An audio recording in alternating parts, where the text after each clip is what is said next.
Today I'm going to read you a story called Miss Maggie. It's by Cynthia Raleigh, and it's about Miss Maggie who lives alone in the country and her neighbor, a boy named Nat. Happens in the winter.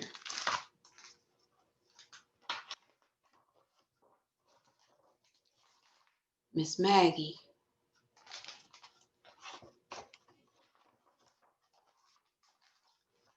Maggie Ziegler lived in a rotting log house on the edge of Crawford's pasture.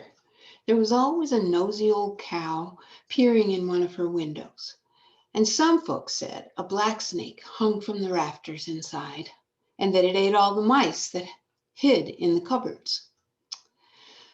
While a Guernsey peered in a window on one side of the house, Nat Crawford sometimes had his nose mashed up against the window on the opposite side. He was always looking for that snake. What he finally found is a story worth telling. Nat had been only as far as Maggie Ziegler's front porch. That's where he'd stand with a gallon of buttermilk or a kettle of beans that his grandmother sent over to Miss Maggie. With his arms full, Nat would knock his toe against the bottom of the old screen door, and pretty soon Miss Maggie would stick her head out. She'd let out a little snort, smack her lips, and say, well, come right in here, boy. But Nat never did. He'd mumble something or other, take a quick peek at her rafters, and setting the jug or the kettle at her feet, he'd turn and run for all he was worth across the fields toward home. He wouldn't look back until he was safely on his side of the barbed wire. And then he'd give a little kick because he still hadn't got a glimpse of that snake.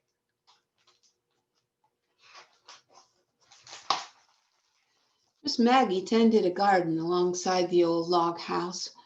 But what with the dogs and the cows and the boys occasionally passing through, Miss Maggie's garden didn't grow a whole lot. Still, there was always a potato or two to boil. Nat would see Miss Maggie rising up from the soil, her brown, wrinkled face partly hidden by a faded blue bonnet, and he'd watch while she shuffled back to the house with an apron filled with a few vegetables that had survived.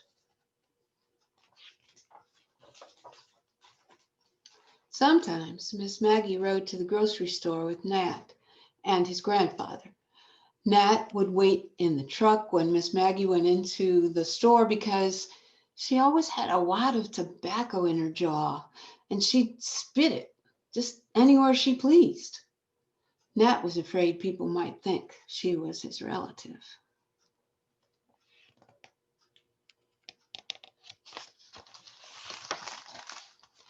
Nat didn't see much of Miss Maggie in the winter. Everybody in the country holed up with lots of canned goods from the pantry and wood and coal for the fires to wait out the snow. But there was always a ribbon of smoke rising up from Miss Maggie's chimney in the mornings, and Nat knew she and the snake, they were making it okay. One morning, as Nat went out to feed the guinea hens, he noticed that Miss Maggie's chimney wasn't puffing a bit. It just stood cold and hard atop the rotting house. Nat set down the bucket of feed, and wriggled between the barbed wires.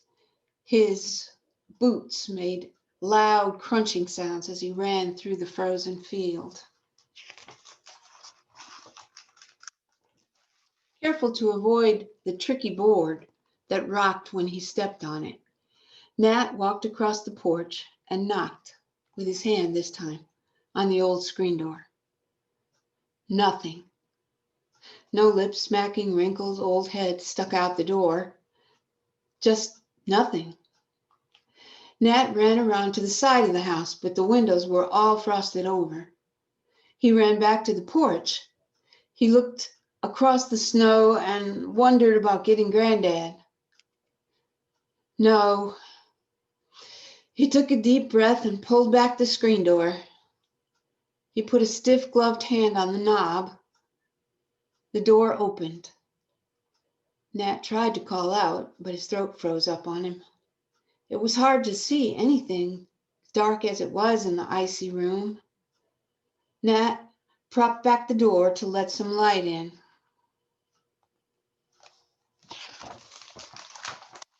There she was.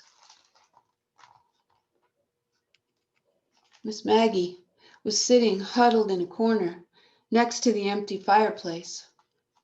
Her head hung forward limply, and she clutched a bundle of cloth in her hands. If his feet had listened to his head, Nat would have bounded out of that house in a flash. But his feet weren't listening, only his heart. Miss Maggie!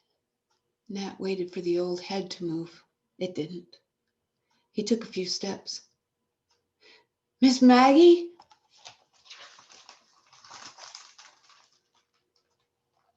The head moved slightly. Or did he imagine it? He walked over and squatted down beside her. Miss Maggie, you sick? The old woman slowly raised her head.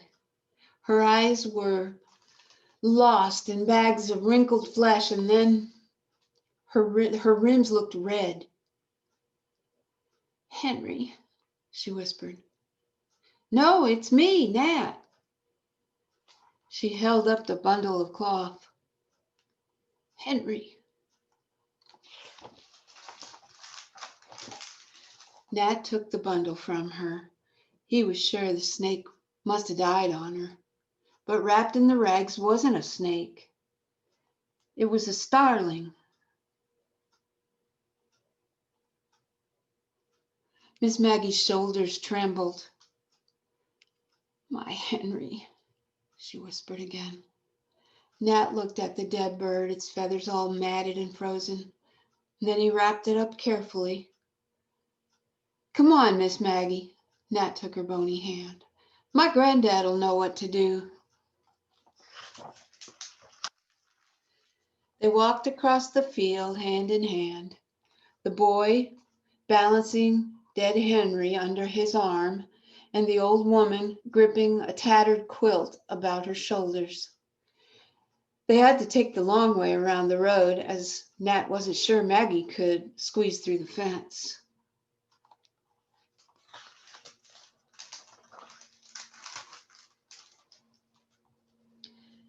Nat saw a lot of Miss Maggie that winter, and for many winters after. She saved all her tobacco tins for him so he might have a special place to put shiny pebbles and fat bugs. And he decorated coffee cans with foil and leaves and ribbons so she might have a proper place to spit. He also found out that a black snake never lived in her house after all. So one day in the spring, he brought her one.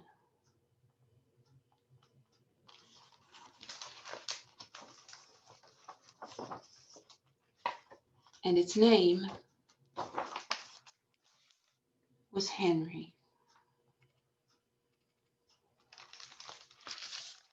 It's Miss Maggie.